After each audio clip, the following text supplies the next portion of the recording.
Sekarang kita akan mendesain pondasi. Kita lihat dulu data yang ada, yaitu kita akan menggunakan pondasi tiang 2525 dengan daya dukung 40 ton, 20 ton, dan 2 ton. Kita memiliki dua cara untuk mendesain pondasi.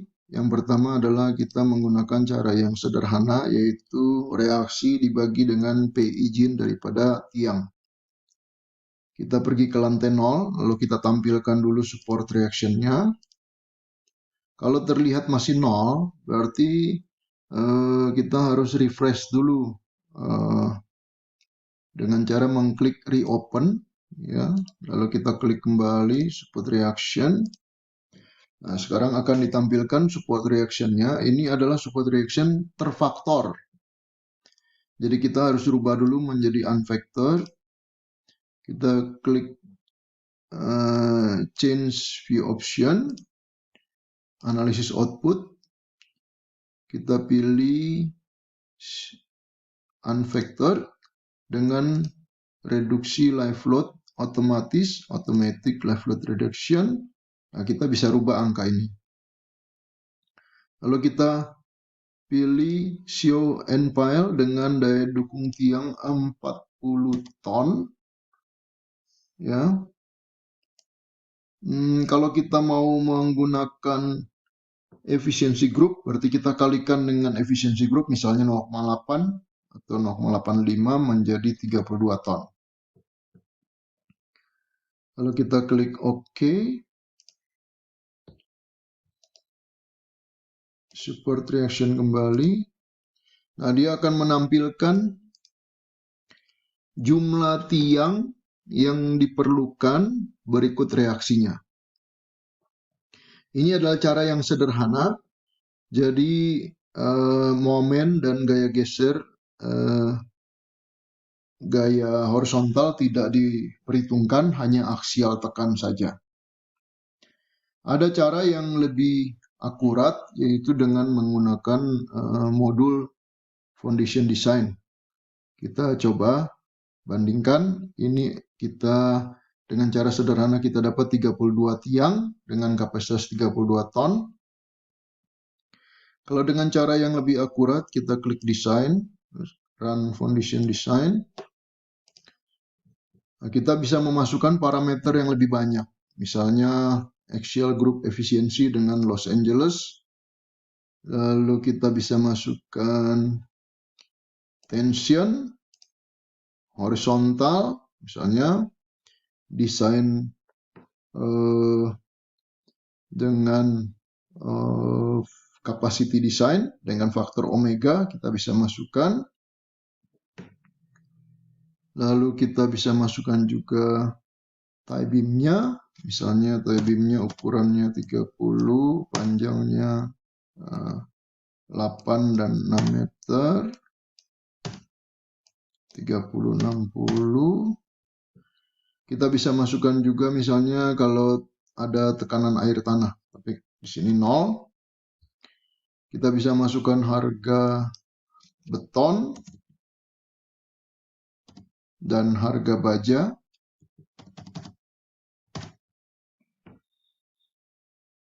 Lalu diameter tulangan kita bisa masukkan untuk pile cap. Lalu persentase minimum tulangan untuk pile cap kita bisa masukkan. Nanti dia akan mendesain secara otomatis. Tebal pile cap minimum juga kita bisa masukkan. Lalu kita pilih jumlah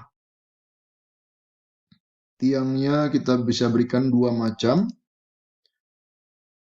Yang pertama adalah square pile, yang kedua adalah board pile. Yang pertama adalah square pile, yang kedua adalah board pile.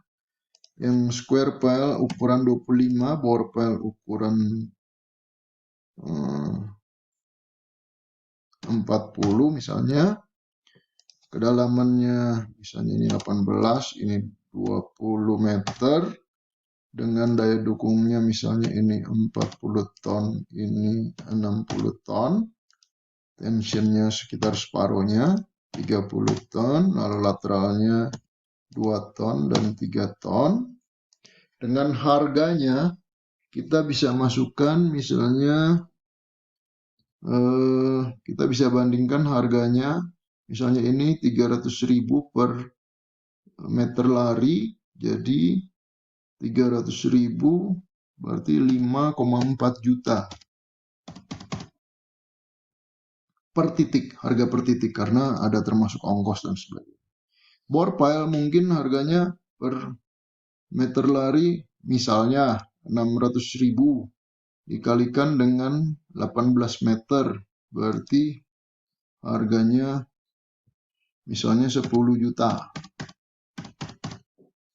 Lalu kita run. Nah, akan diberikan bahwa lebih murah menggunakan square pile daripada bore pile. Jadi bore pile tidak digunakan, hanya square pile saja. Nah, total number dari total jumlah tiang yang digunakan adalah 76. Wah, kenapa demikian banyak? Karena kita menghitung juga geser gaya lateralnya. Kalau misalnya kita abaikan gaya lateralnya, kita run kembali, maka didapat jumlah tiang yang perlu hanya 30. Jadi perlu hati-hati di sini kalau untuk kondisi tanah lunak, kalau gaya lateralnya tidak dihitung, mungkin gaya lateral itu akan menentukan. Kalau kita klik design for axial load only, berarti momennya juga kita abaikan, hanya gaya aksial saja. Kita klik kembali. Jadi kita bisa lakukan pencobaan dengan cepat. Ini perlu hanya 29 tiang. Ya, kita jangan klik ini, jadi momennya tetap kita perhitungkan. Gaya lateral kita bisa perhitungkan kalau tanahnya lunak, atau kita abaikan kalau misalnya dia ada semi basement dan sebagainya. Jadi kita misalnya perhitungkan gaya lateralnya, kita run, kita dapat jumlah tiangnya 76, banyak sekali ya. Oke. Lalu kita melihat hasilnya bagaimana? Kita bisa klik graph, detail drawing, turn on detail drawing, foundation layout.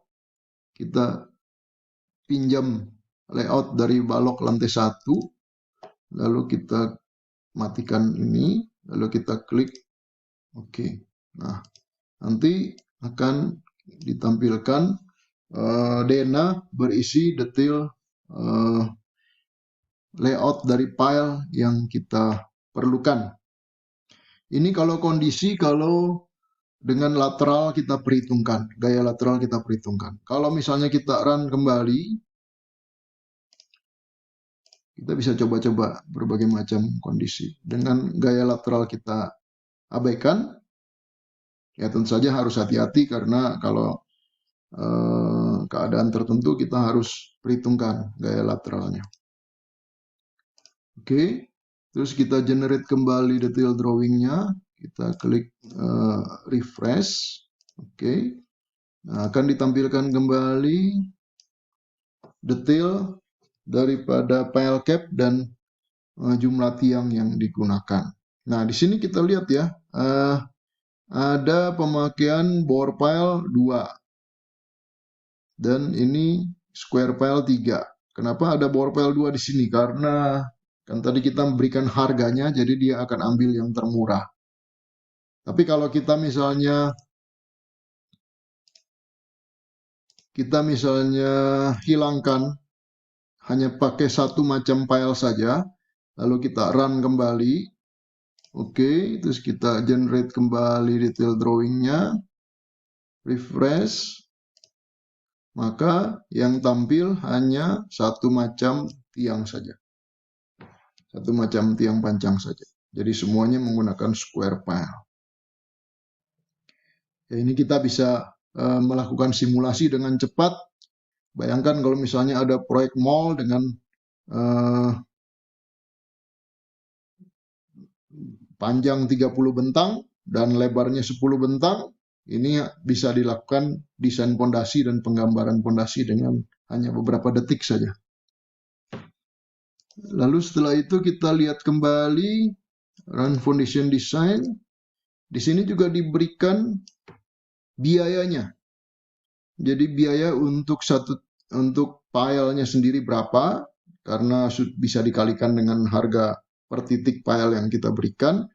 Harga daripada file cap-nya juga kita bisa berikan, dan harga total dari file cap dan file, lalu volume beton yang diperlukan, dan tulangan yang diperlukan. Di sini kita bisa melihat tulangan dari file cap yang diberikan tebal 50 cm, tulangan diameter 16. Ini jarak tulangan atas, tulangan bawah, dan arah X dan arah Y. Untuk file cap 3 tiang, file cap 4 tiang, dan sebagainya. Jadi ada dua macam cara untuk mendesain fondasi. Nah, ini bisa dilakukan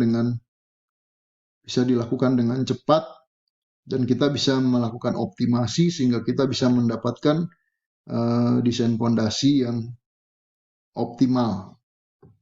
Karena biaya fondasi ini cukup besar kontribusinya terhadap biaya bangunan secara keseluruhan. Buat pengguna SansPro untuk menghitung kembali fondasi dengan menggunakan tiang pancang atau menggunakan bore pile tidak masalah, karena kita hanya merubah saja di sini, hanya merubah saja jenis tiang dan daya dukung tiang dan kedalamannya, dan semuanya penggambaran dan sebagainya akan dilakukan secara otomatis oleh program.